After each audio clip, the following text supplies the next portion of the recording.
बुलढाण्यात शॉर्ट सर्किटमुळे ड्रायफ्रूटच्या दुकानाला आग, 2.5 ते 3 लाखांचे नुकसान.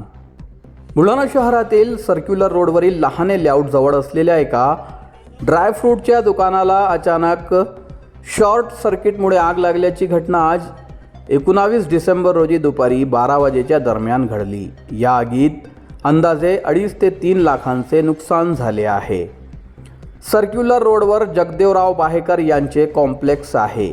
या कॉम्प्लेक्समध्ये अनिरुद्ध जाधव यांचे ड्रायफ्रूट व मसाल्याचे दुकान आहे. आज सकाळी 11:30 वाजेच्या सुमारास अनिरुद्ध जाधव दुकान बंद करून जेवणासाठी घरी गेले होते.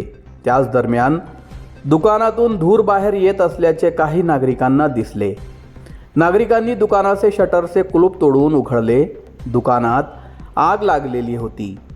घटनेची माहिती बुलढाणा नगर परिषदेच्या अग्निशमन दलाला मिळताच अग्निशमनचे वाहन घटनास्थळी दाखल झाले आणि त्यांनी आगीवर नियंत्रण मिळवले. या घटनेत दुकानातील ड्रायफ्रूट, मसाले व इतर साहित्य जळाले असून अंदाजे 2.5 ते 3 लाखांचे नुकसान झाले आहे.